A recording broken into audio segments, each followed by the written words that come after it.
Halaman 170 bab bercerita, tema desain. Teks nomor 5. Bercerita. Halaman 171 bab bercerita, tema desain. Musim semi 2007. Sudah jauh tengah malam ketika Anap Jain melihat video terakhir yang diambilnya sepanjang hari itu.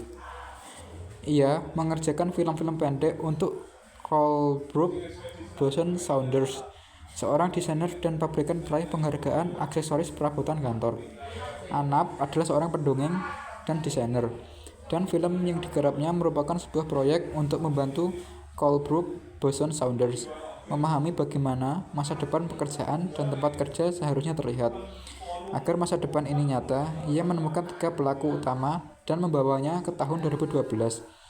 Ia memberi mereka pekerjaan baru berdasarkan riset tentang teknologi terbaru dan dampak dari risiko demografi dan lingkungan pada kehidupan kita di masa depan.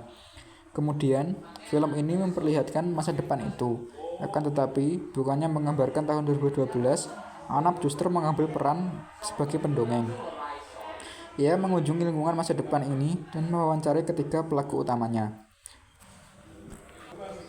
Kemudian, film ini memperlihatkan masa depan itu. Akan tetapi, bukunya menggambarkan tahun 2012. Anap justru mengambil peran sebagai pendongeng. Ia mengunjungi lingkungan masa depan ini dan mewawancarai ketiga pelaku utamanya. Mereka masing-masing menjelaskan hasil kerja mereka dan memperlihatkan objek yang digunakan. Film tersebut cukup nyata untuk membuat penonton percaya apa yang mereka lihat, walaupun mereka tahu itu tidak benar dan menjadi tertarik dengan lingkungan yang berbeda.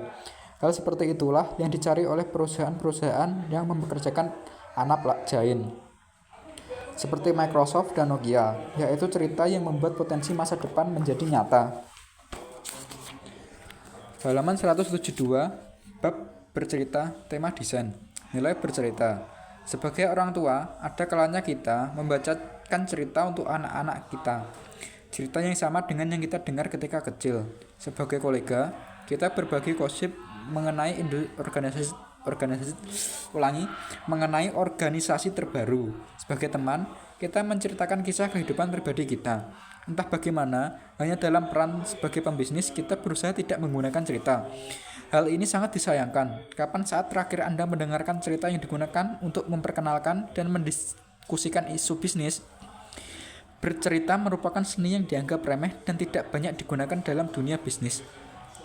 Mari kita pelajari bagaimana bercerita dapat bertindak sebagai alat bantu yang ampuh untuk membuat model bisnis baru menjadi lebih nyata. Sesuai dengan sifatnya, model bisnis inovatif atau baru dapat menjadi sulit dijelaskan dan dipahami. Model ini menantang status quo dan mengatur segalanya dengan cara yang tidak biasa. Model ini juga memaksa pendengar untuk membuka pikirannya tentang kemungkinan baru.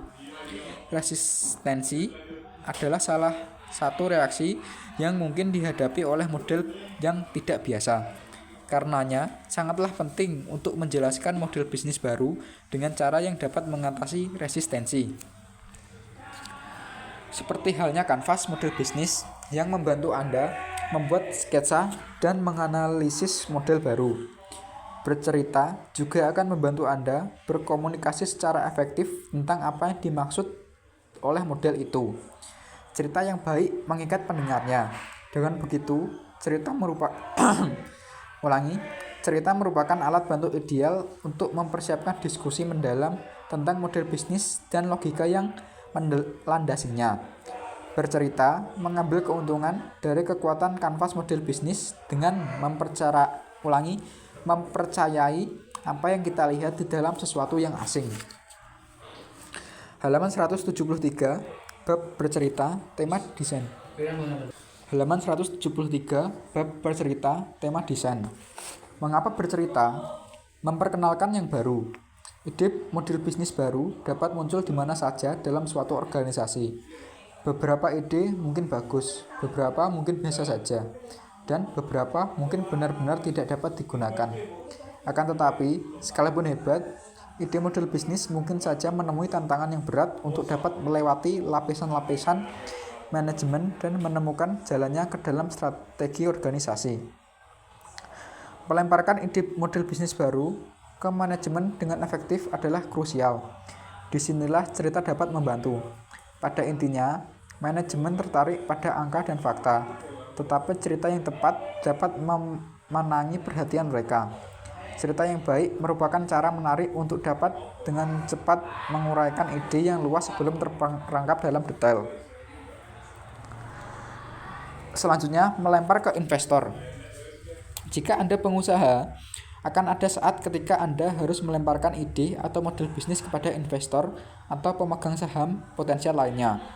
Dalam kurung, dan Anda sudah tahu bahwa investor akan berhenti mendengar setelah Anda mengatakan bahwa Anda akan menjadi Google yang berikutnya. Yang ingin diketahui investor dan pemegang saham adalah bagaimana Anda dapat menciptakan nilai bagi pelanggan. Bagaimana Anda akan menghasilkan uang melalui cara yang Anda lakukan itu. Itulah susunan sempurna untuk sebuah cerita.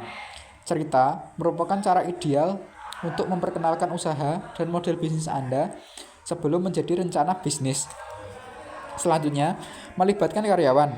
Ketika sebuah organisasi berubah dari model bisnis yang ada ke model bisnis baru, organisasi harus meyakinkan kolaborator agar bersedia mengikuti. Orang perlu mengerti dengan jelas model bisnis baru dan apa artinya untuk mereka.